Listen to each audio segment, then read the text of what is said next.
सभी दर्शकों को नाग पंचमी के पावन पर्व की ढेर सारी शुभकामनाएं। आज 29 जुलाई 2025 नाग पंचमी का पर्व है। तो भक्तों, आइए सुनते हैं नाग पंचमी व्रत करने वाले इस पावन कथा को। तो आपसे अनुरोध है, आप भी इस कथा को संपूर्ण सुने एवं नाग देवता का आशीर्वाद प्राप्त करें। कहा जाता है भक्तों, नाग पंचमी के दिन नाग पंचमी की कथा सुनने से समस्त काल सर्प दोषों से निवारण मिलता है। ऐसे में आपको इस दिव्य कथा को संपूर्णता सुनना चाहिए। शुरू करते हैं। प्राचीन काल में एक सेठ जी के 7 पुत्र थे। सातों के विवाह हो चुके थे। सबसे छोटे पुत्र की पत्नी सबसे अच्छी चरित्र और सुशील थी, परंतु उसके भाई नहीं था। एक दिन बड़ी बहू ने घर लीपने को पीली मिट्टी लाने के लिए कहा। सभी बहुओं को साथ चलने को कहा तो वह भी डलिया लेकर और खुरपी लेकर मिट्टी खोदने के लिए चल पड़ी। तभी वहां एक सर्प निकला जिसे बड़ी बहू खुरपी से मारने लगी। ये देखकर छोटी बहू ने उसे रोकते हुए कहा, मत मारो, ये तो बेचारा निरपराध है। ये सुनकर बड़ी बहू ने उसे नहीं मारा। तब सर्प एक ओर जा बैठा। तब छोटी बहू ने उससे कहा, हम अभी लौट कर आती हैं, तुम यहाँ से जाना मत। ये कहकर वह सबके साथ मिट्टी लेकर घर चली गई और वहां कामकाज में फंसकर सर्प से जो वादा किया था उसे भूल गई। जब उसे अपनी बात याद आई तो वह सब को साथ लेकर वहां पहुंची और सर्प को उस स्थान पर बैठा देखकर बोली, सर्प भैया नमस्कार। सर्प ने कहा, तू भैया कह चुकी है इसलिए तुझे छोड़ देता हूँ, नहीं तो झूठी बात कहने के कारण मैं तुझे अभी ढस लेता। वह बोली, भैया मुझसे भूल हो गई है, उसकी क्षमा मैं मांगती हूँ। तब सर्प बोला, अच्छा तू आज से मेरी बहन हुई और मैं तेरा भाई हुआ, तुझे जो मांगना हो मांग ले। वह बोली, मेरा कोई भाई नहीं है, अच्छा हुआ जो तू मेरा भाई बन गया। कुछ दिन व्यतीत होने पर वह सर्प मनुष्य का रूप रखकर उसके घर आया और बोला कि मेरी बहन को भेज दो। सबने कहा, इसका तो कोई भाई नहीं था। तो वह बोला, मैं दूर के रिश्ते में इसका भाई हूँ, बचपन में ही बाहर चला गया था। उसको विश्वास दिलाने पर घर के लोगों ने छोटी को उसके साथ भेज दिया। उसने मार्ग में बताया कि मैं वही सर्प हूँ, इसलिए तू डरना नहीं और जहाँ चलने में कठिनाई हो वहाँ मेरी पूंछ पकड़ लेना। उसने कहे अनुसार ऐसा ही किया और इस प्रकार वह उसके घर पहुँच गई। वहाँ के धन ऐश्वर्य को देखकर वह चकित हो गई। एक दिन सर्प की माता ने उससे कहा, मैं एक काम से बाहर जा रही हूँ, तू अपने भाई को ठंडा दूध पिला देना। उसे ये बात ध्यान न रही और उससे गर्म दूध पिला दिया, जिसमें उसका मुख बेतरह जल गया। ये देखकर सर्प की माता बहुत क्रोधित हुई, परंतु सर्प के समझाने पर चुप हो गई। तब सर्प ने कहा, बहन अब उसके घर भेज देना चाहिए। तब सर्प और उसके पिता ने उसे बहुत सोना चांदी जवाहरात वस्त्र आभूषण आदि देकर उसके घर पहुंचा दिया।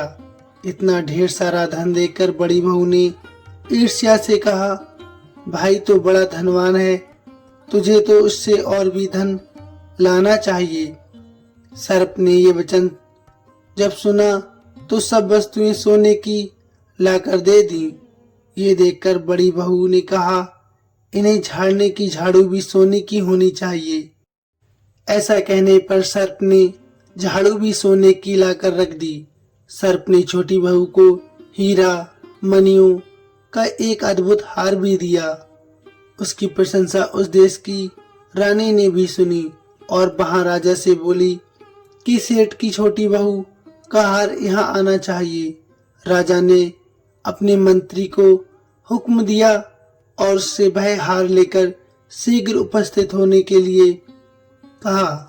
मंत्री ने सेठ जी से जाकर कहा कि महाराज, आपकी छोटी बहू जो हार पहनती है वह उसे लेकर राजा के पास पहुंच जाए। सेठ जी ने डर के कारण छोटी बहू से हार मांग कर दे दिया। छोटी बहू को ये बात बहुत बुरी लगी। उसने अपने सर भाई को याद किया और आने पर प्रार्थना की, भैया, रानी ने मेरा हार छीन लिया है।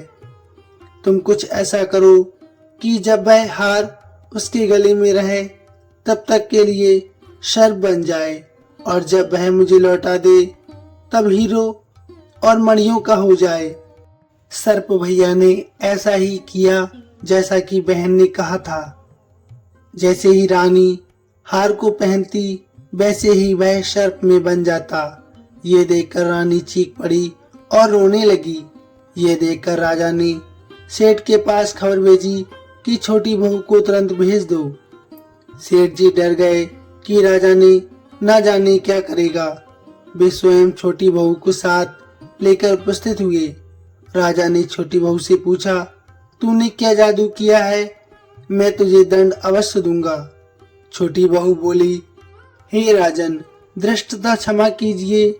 ये हार ही ऐसा है कि मेरे गले में हीरो और मणियों का रहता है और दूसरे के गले में सर्प बन जाता है।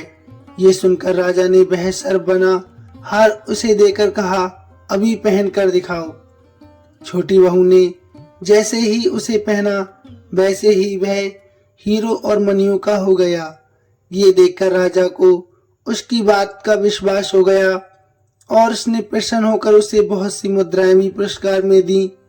छोटी बहू वह अपने हार को लेकर और मुद्राएं लेकर घर लौट आई।